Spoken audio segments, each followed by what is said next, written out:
Hello, I want to discuss the 2024 Writers Prize. This was formerly known as the Rathbones Folio Prize, but now it is just called the Writers Prize, which is very appropriate because this is a book award very much about authors celebrating their peers. Books are nominated through members of the Folio Academy, which is an international group of writers and book critics.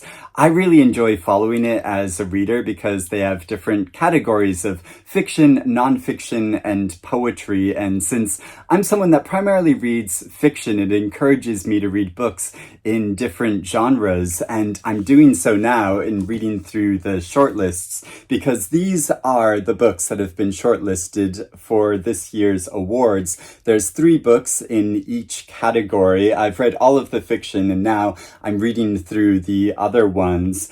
On March 13th, a category winner is going to be declared for each of these groups. But then from those 3 category winners, an overall winner will be selected as well. And I never know how judges are able to pick this because, I mean, how do you judge like poetry against fiction and nonfiction? I mean, it's kind of an impossible task, but it's interesting to see what they choose. And last year's overall winner was a nonfiction book of Constructing a Nervous System by Margot Jefferson. So it'll be interesting to see which winners are selected and what is the overall winner. So I'm going to go through and discuss all of these individual titles. I'd love to know if you have read any of these books and which out of these groups would you select as your winners. First up happens to be the very first novel that I read this year, which is The Wren by Anne Enright. This is the story of a young woman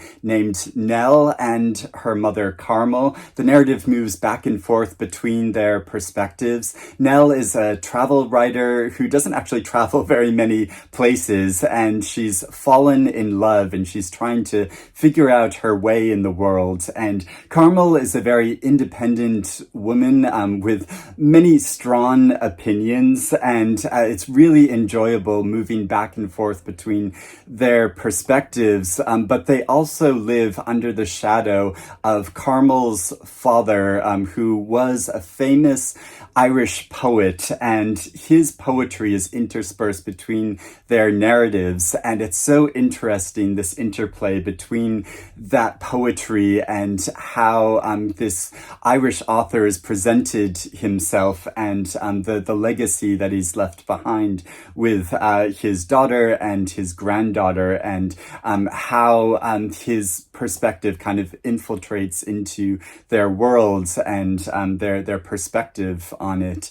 So yeah, I found this so enjoyable to read. Anne Enright has such a great wry sense of humor, but is also so psychologically insightful. Another Irish novel, The Bee Sting by Paul Murray, one of my favorite books that I read last year. It's such an immersive family saga, also moving between the perspectives of different family members, and we learn how they're keeping secrets from each other and how their family is on the brink of exploding, and they're all going through different personal crises.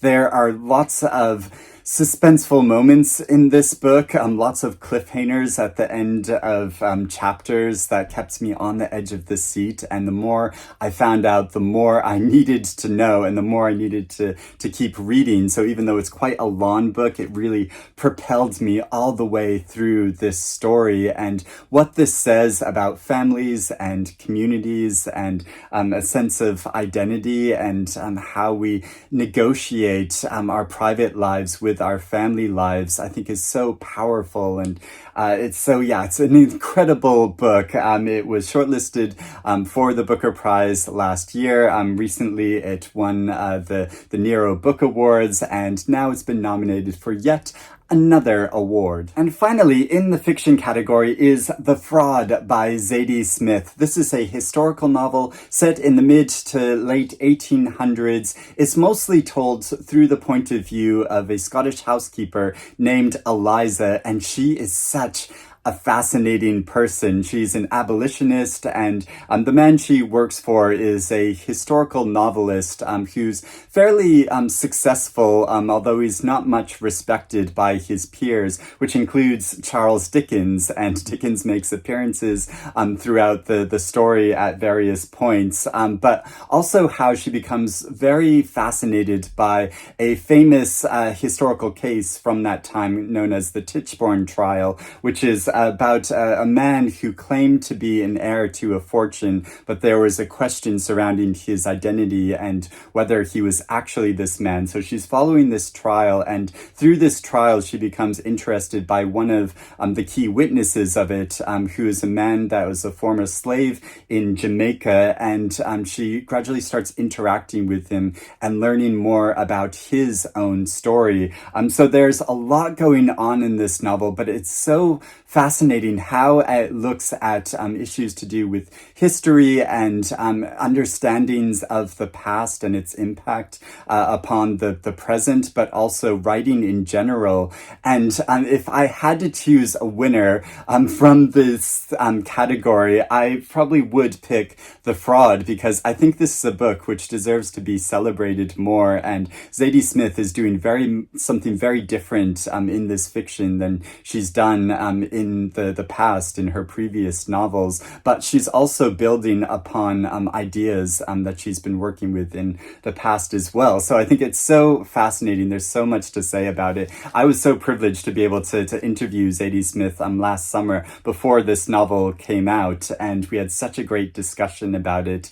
So yeah, I really recommend this book, as well as all of the novels that are nominated in this category. Then in the nonfiction category, there is Doppelganger by Naomi Klein, and this is a book which very much begins as a personal story about the author discussing how her identity often becomes confused with another public figure and someone who investigates power structures, who is Naomi Wolf, and because they share a first name and certain physical characteristics like their hair color is the same, they're often confused with each other, but they're really on opposite sides of the political spectrum. And so she's investigating Naomi Wolf's beliefs and how she got to this point, even though that they're kind of working with like similar ideas, but they come to very different conclusions about them and how they discuss these things in public. So it's looking at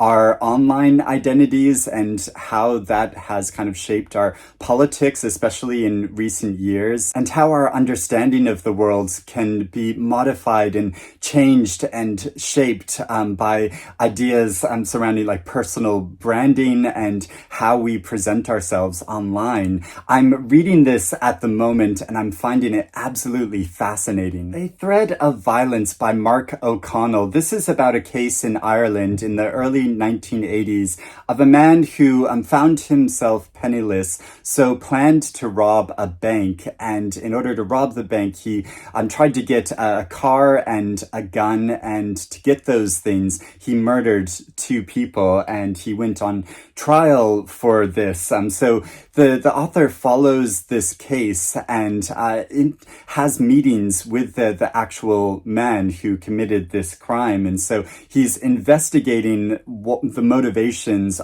for this very cold-blooded crime and the case surrounding it. It's endorsed by a former winner of the Writers' Prize, Callum Toybin, who says, "A thread of violence is nourished by a powerful moral intelligence and an enormous curiosity, a narrative that is complex and disturbing, as well as intriguing and compelling." And finally, in the nonfiction category is Thunderclap by Laura Cumming, in which the author discusses a gunpowder explosion which occurred in the mid-1600s in the Dutch city of Delft, which killed many people, including Karel Fabricius, who was famous for creating the artwork known as the Goldfinch. You may remember the Goldfinch was the central painting in Donna Tartt's novel. And so she's looking at this artist's life and the legacy he left behind, but also discussing her father's life, who is an artist who also died quite young, and looking at moments in time when everything can suddenly change, where lives can suddenly end, but also in noticing small things in art, which can really change our perspective and way of understanding the world, how these can also be monumental moments. In the poetry category, there is Bright Fear by Mary Jean Chan, and I loved reading these poems. I'm not someone who often reads poetry, but found myself completely drawn into the subject matter that was being discussed throughout. Many of the poems are about how perceptions of oneself impact one's understanding and one's own being. There's a line where they write, how the body endures the toll of another's glance. And a lot of this feels very personal, as the author is of Chinese descent and as a queer individual, especially in recent years of living through the pandemic, and how perceptions of them have shaped the understanding of themselves, but also understanding of one's own family, and looking back on the past generations. And there's one poem called Hindsight, which is so structurally inventive in looking back of the past of one's own family, and it has a number of lines, and then it gives those same lines in reverse, and the meaning completely changes because of the order of them has been altered. And I found that so incredible. But also a lot of these poems are looking at the form of poetry itself and finding love in poetry as well as other people, and looking at the form as a way of expressing something which can't be discussed in other forms of narrative. So I think Mary Jean Chan is an incredible poet. I loved their first collection, Flesh, as well. And this is great and building up upon a lot of similar ideas that were explored in that first collection. Self-Portrait as Othello by Jason Allen-Paisant, and this collection takes Shakespeare's figure of Othello into the modern world and in different European cities, considering how Othello might react to different situations in our modern age, but also considering Othello as an individual who is Black and an immigrant, and how that formed Othello's identity, but also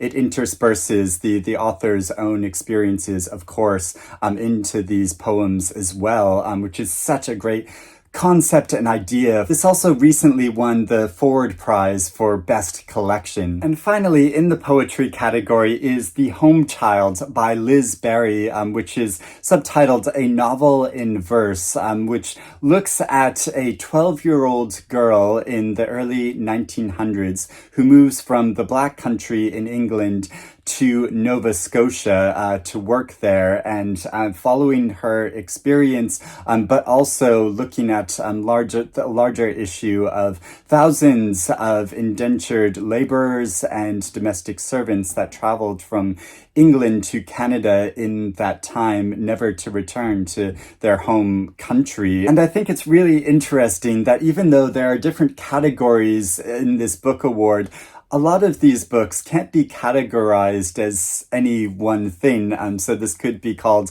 a novel, but also in Anne Enright's book, it includes a number of different poems. I think it's great that they nominate a lot of different books that are kind of playing with genre in this way, and with the form that narrative can take. So those are all the books that have been nominated. I've not read all of them yet, but if I was gonna hazard a guess early on about one overall winner, I would probably pick Bright Fear by Mary Jean Chan, but we'll see on March 13th what are the category winners and what the overall winners is. I'd love to know if you have read any of these books and what you think about any of them, but also which books you would choose as your winners. So thank you for watching me discuss this year's award. I hope you're doing well and reading good things, and I'll speak to you again soon. Bye-bye.